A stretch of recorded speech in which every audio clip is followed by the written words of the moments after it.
Hi, I'm Erin, and this is the first video in a set of videos on graph theory. I recently released a study guide which covers everything that you need to know from grade 10 to grade 12 for the Further Studies Mathematics Paper 2 Graph Theory section. And I have decided to release a set of free videos that go along with the study guide. So if you've bought the study guide from my website, you can work through these videos alongside your study guide to make sure that you understand all of the content for the graph theory exam. A little bit about myself. I graduated with a Bachelor of Science degree in mathematics at the end of 2021. I majored in computer science and operations research, and I have been making student resources for the last 6 years. So welcome to the first video. Let's get started. What we're going to talk about today is a bunch of the terminology that you need to understand in order to understand the algorithms that are covered in the graph theory exam. So this section is quite important. It is a little bit different from what you will have seen before in mathematics. So try to make sure you understand all of these concepts before you move forward. Right, first things first, what is a graph? A graph is a set of vertices and edges. So here, if we look at this diagram, A, B, C, D, E, F, and G are all of the vertices in this graph. And then the lines that connect these vertices are the edges in the graph. So when we describe a graph, we can talk about the graph as the set of vertices that make up the graph and the set of edges. So in this case, if we called this graph G1, then the vertices in G1 would be A to G.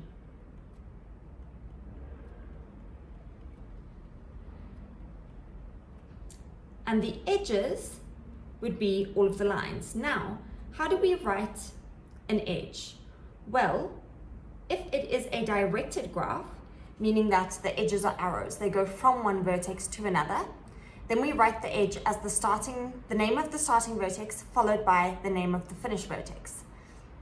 If a graph is undirected, like G1, then the convention is to do it in order of the smallest vertex to the biggest vertex.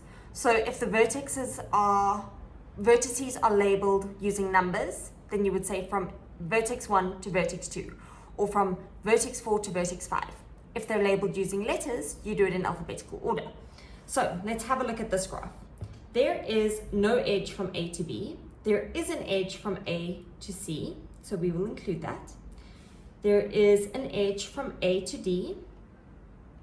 There is not an edge from A to E. There is an edge from A to F, and there's an edge from A to G. Then we go to vertex B. There is no edge from B to A. There is an edge from B to C.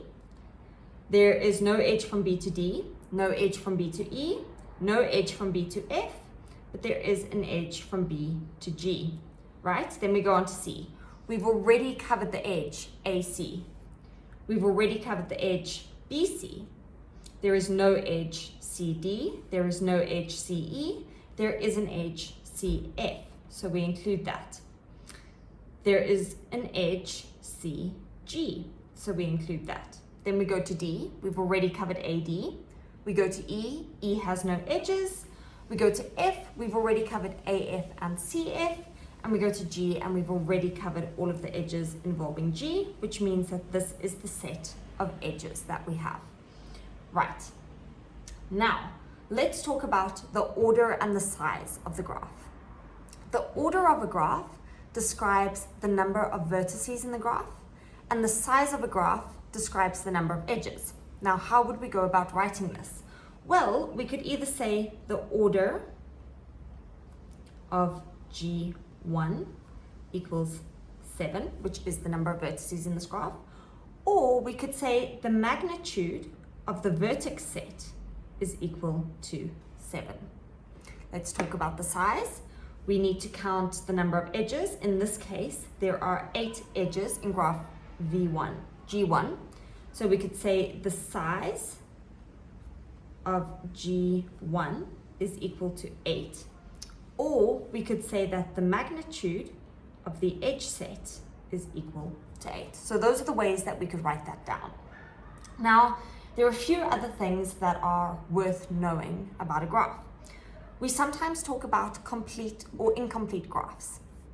A complete graph is where you can get from any vertex in the graph to any other vertex.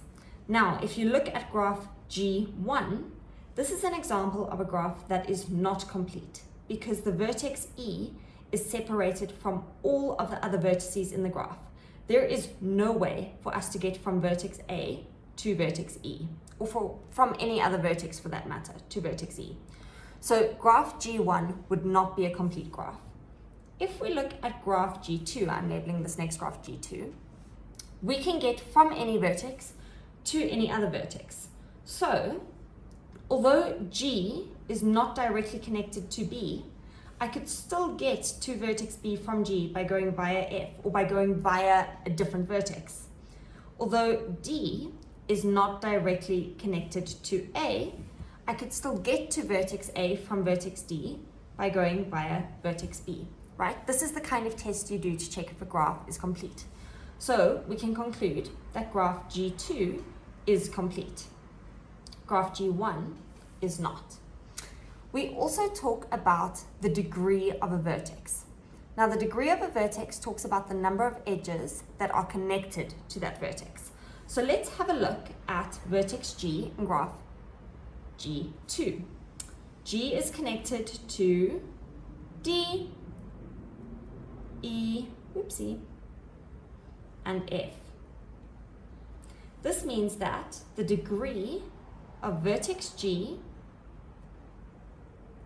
is equal to 3, right? Quite simple. If we look at graph G1, the degree of vertex E is equal to 0 because there are no edges connected to vertex E, right? Now, what happens if we have a graph with directed edges, like graph G3 on the end here? Then we talk about the in degree of a vertex and the out degree. So the in degree is the number of edges going into the vertex, and the out degree is the number of edges going out of the vertex. So let's have a look at vertex A. You can see that the edges going out, there is an edge that goes out to D, and there is an edge that goes out to B, right?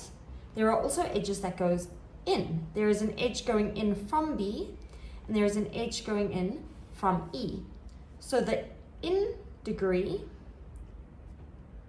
of A is 2, and the out degree of A is also 2. These are the degrees of a vertex. Right, now a regular graph is a graph in which all of the vertices have the same degree. So in an undirected graph, it means that all of the vertices have the same number of edges going in or going out of the graph. In a directed graph, it means that every vertex has the same number of in degrees as every other vertex, and every vertex has the same number of out degrees as every other vertex. All right, then the next thing that we talk about are adjacent vertices. Adjacent vertices are vertices that are directly connected to each other. So remember we said that in graph G2, vertex G is connected to vertex B, but not directly. I have to get to B via another vertex. This means that G and B are not adjacent. For vertices to be adjacent, they have to be directly connected to each other by a single edge. So G and F would be adjacent because I can get from one vertex to the other using only one edge. E and A are adjacent to each other because I can get from one vertex to the other using only one edge, right? Now, similar to adjacent vertices, we can talk about the neighborhood of a vertex. So the neighborhood of a vertex are all of the vertices that are adjacent to that vertex, right? So now let's say that I wanted to talk about the neighborhood of F. The vertices that are connected to F here are G, B, D, and E. So that means neighborhood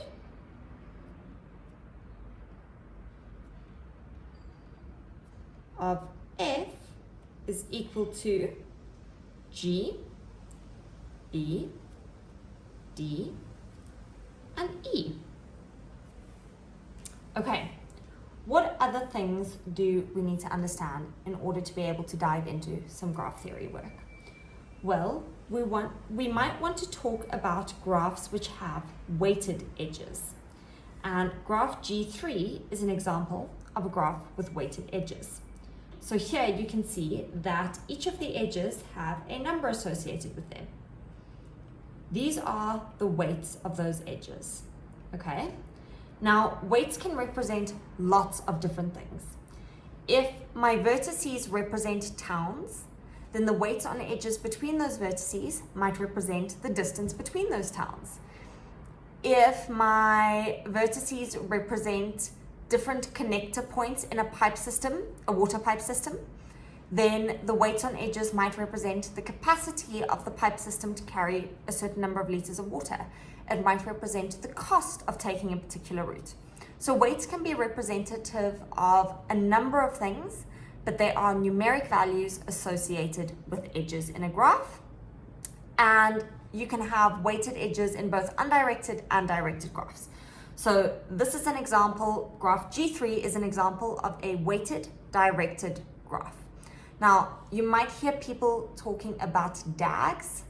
That is a directed acyclic graph. It is a graph without cycles in it. I don't think that that is particularly relevant to the further studies math syllabus, but if it is an acronym that is used, that is what it is referring to. Okay, in a graph, we can have walks and paths and trees and cycles. Now, this refers to the ways that we can move between vertices within a graph. So let's have a look at the definition of a walk. A walk is a sequence of vertices and edges in a graph such that the finishing vertex of an edge becomes the starting vertex of the next edge. The edges and vertices need not be distinct. So a walk means we just travel along edges one after another within the graph, and it doesn't matter if we go over the same edge lots of times, it doesn't matter if we go to the same vertex lots of times, we can do a walk any way we want to. So let's have a look at a walk in graph G1. We can go from A to G, from G to B, from B to C, from C back to G, from G back to A. So I'm now going over this path for a second time, from A to D. I can't take any other edge from D, so I might go back along the edge I've already taken to A, back from A to C, from C to F. That entire sequence of vertices was a walk. And we would describe a walk on paper by doing something like this. So we would say, okay, we went from A, then from A we went to G, from G we went to B, from B we went to C, and you could go on and on however you wanted your walk to look. Right, then we get a path. And a path differs from a walk in that you're not allowed to use any edge more than once. You are limited to using each edge once. So if I were to go from A to G, from G to B, from B to C, from C back to A, from A to D, I would have to end my my path at D, because I have already used the only edge connected to D, and so there is no way for me to go from there. So that is a path, and just like a walk, you would describe it using arrows, right? However you wanted to do your walk. Okay. Now we get to a cycle. And a cycle is a lot like a path and a walk. The only thing that makes a cycle special is that you start and finish on the same vertex. So let's have a look at a cycle. A cycle would be from A to G to B to C back to A. That is a cycle. I started at A and I finished at A again. Okay, now on to the next point. We sometimes talk about isomorphic graphs, and this is a slightly more complex concept, but it is graphs that have the exact same order and neighborhoods. So basically, if I had a graph that was labeled, let's do some very simple graphs to try and understand this. My pen has gone on the fritz. Hold on. This is not so good. My page is frozen. Give it 1 second. But basically, we could take a graph with vertices A, B, C, and D, and a graph with vertices W, X, Y, and Z. If we can relabel vertices W, X, Y, and Z, A, B, C, or D, to get the exact same graph as the graph containing vertices A, B, C, and D, then those graphs are isomorphic to each other. Okay, so let's have a look at something like that. Let's do a graph A, B, C, D, E.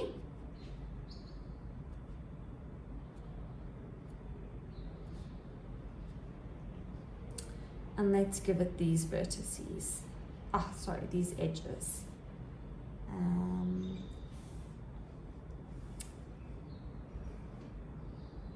This is not the neatest graph on the planet, so you're just going to have to bear with me on this one.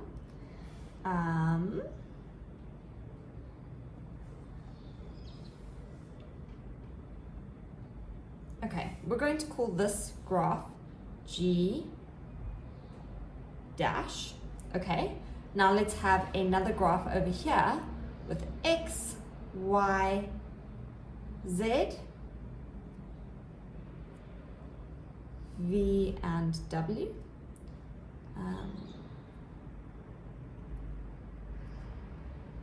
Okay, and we have an edge from X to Y, an edge from Y to Z, Y from Z to V, and an edge from W to X, and an edge from W to Y, and an edge from W to Z. Now, we want to find out if graph G dash and G dash dash are isomorphic to each other. So we want to see if we can relabel WX, VW, X, Y, and Z with A, B, C, D, and E. So let's start by having a look at A. A has got an out degree of 3. It's got 3 edges leaving it. Are there any vertices with 3 edges leaving the vertex in graph G dash dash? Yes. W has an out degree of 3. So immediately I'm thinking I can potentially relabel W as A. Now let's look at vertex B. B has an edge that goes from A into it, and then it has an edge leaving it. So we could potentially label X B because it has an edge from the vertex we've relabeled as A going into it, and it has one other edge going out of it. Now let's have a look at C. C has an edge from A and an edge from B going into it, and then it has one edge leaving it. So here, Y has an edge from the vertex that we've relabeled A and an edge from the vertex that we've relabeled B going into it, and it has one edge going out of it. So we can relabel Y C. Then if we look at D, D has an edge from C and an edge from A going into it and one vertex going out of it. Z has an edge from A and an edge from C going into it and one vertex going out of it. So we can relabel that D. And then finally, E has a single vertex going, a single edge going into it, and that edge comes from D. V has a single edge going into it, and that edge comes from D. Therefore, we can say that G dash and G dash dash are isomorphic to each other. Okay, now we also talk about trees.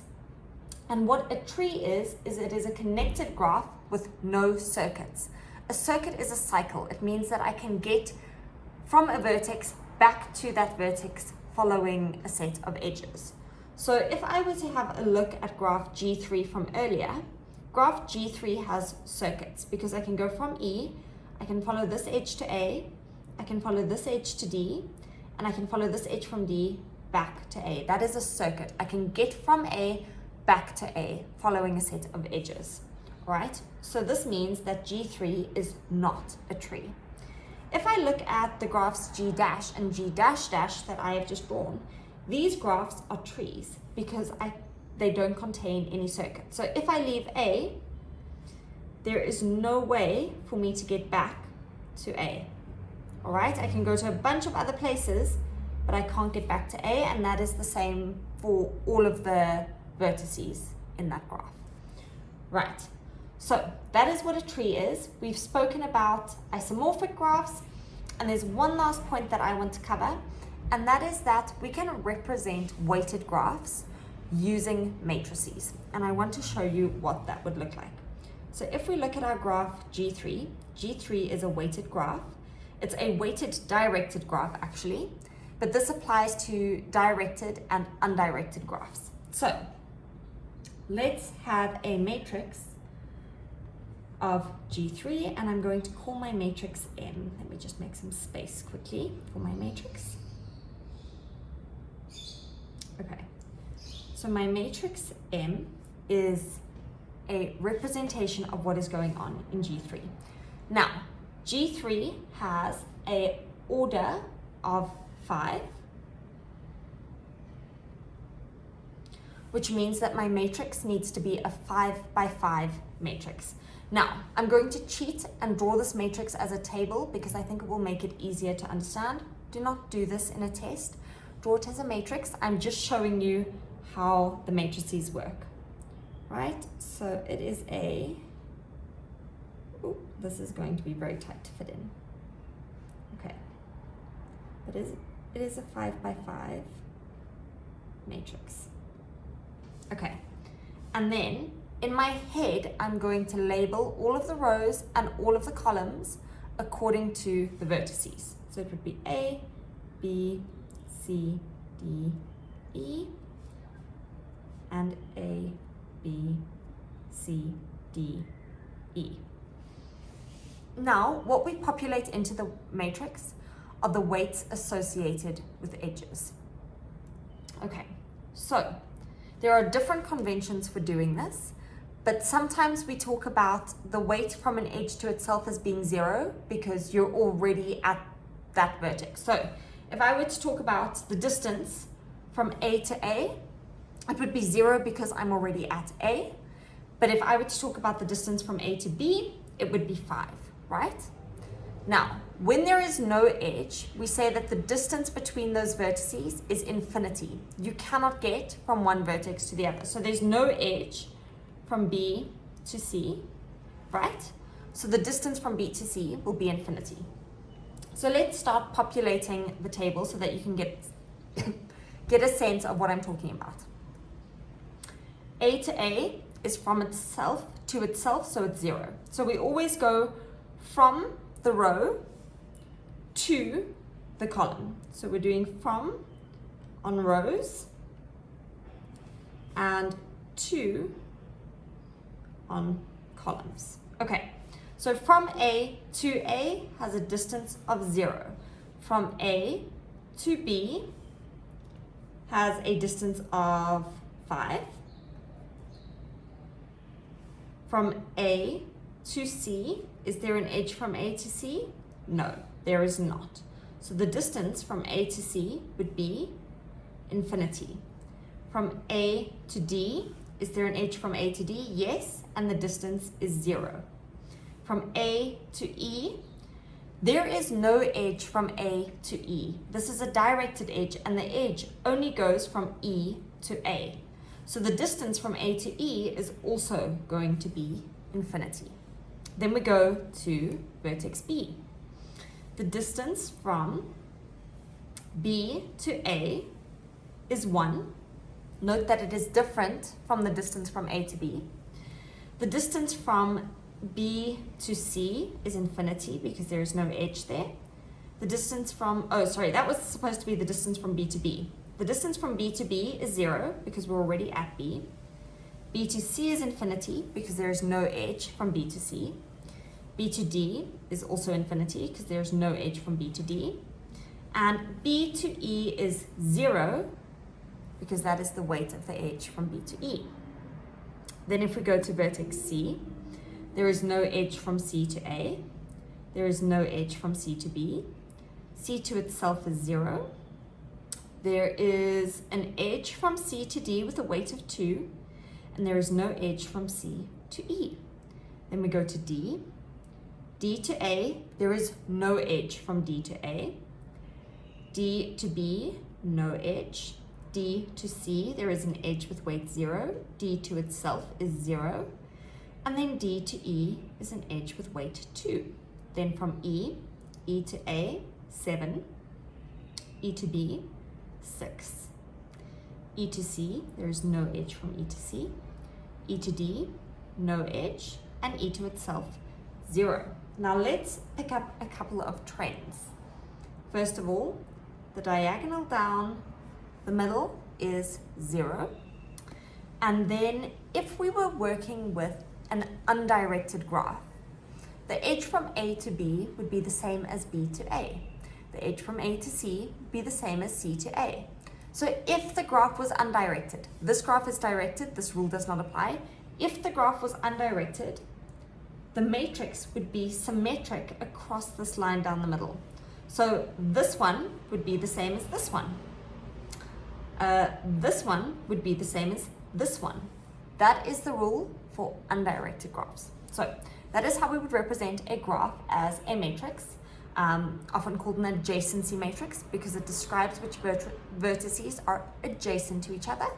And these matrices can be quite important for some of the algorithms that you will do later on in the syllabus. Okay, cool stuff. That covers that portion of graph theory. Let's have a quick look at an example question out of one of the past papers, just so that you can see how this information could be asked. So here is our example question, and it says, state the neighborhood of Q. So the neighborhood of Q, first of all, is a set of vertices. Now, if we look at Q, we have got Q, it is connected to R, it is connected to S, it is connected to T, and it is connected to P. So the neighborhood of Q is R, S, T, and P. Then the second question asks you to draw the complement of a graph. Now, I don't know if I discussed this earlier, but the complement of a graph is the exact same vertices, and you fill in all of the edges that are not filled in on the graph. So a complete graph is a graph in which every vertex is directly connected to every single other vertex in the graph. A complement is if we were to take the graph that we have and fill in all of the edges so that it becomes a complete graph, the edges that we filled in would make up the complement. So let's do it like this. Let's fill in the edges on the graph that we have. We need an edge from R to S. We need an edge from R to T. We have one from R to U. We need one from R to P. And we have an edge from R to Q. Then at S, we've got S to R, we've got S to Q. We have S to P. We need S to T. We need S to U. Okay, now let's go to T. We have T to S, we have T to R, we have T to Q, we have T to P, we need T to U. All right, now let's go to U. We have U to T, we have U to S, we have U to R, we have U. We need U to Q, and we have U to P. And now you can see all of the vertices are connected to every other vertex. I also want you to notice that the degree of every single vertex is now 5, and 5 is the size of the, 5 is the order of the graph minus 1. So the order of this graph is 6. There are 6 vertices. Once the degree of every vertex is equal to the order minus 1, the graph is complete. So we can go and check the degree of every single one of these vertices. And since all of them have a degree of 5, we know that we have now successfully made this graph complete. So let's take what we have done and convert that into a complement of this graph. So we have R and U, we have S and T, and we have Q and P. We drew a line between S and T, a line between R and S, a line between T and U. We then had R to T, and we had S to U, and then we had U to Q, and we had R to P. And just like that, we've drawn the complement of the graph. So that pretty much summarizes all of the introductory information that you need to know for graph theory. And from this point onwards, you can move on to all kinds of exciting things like Eulerian paths, Hamiltonian paths, the traveling salesman problem, and Dijkstra's algorithm. So I will see you at the next video to carry on with this syllabus.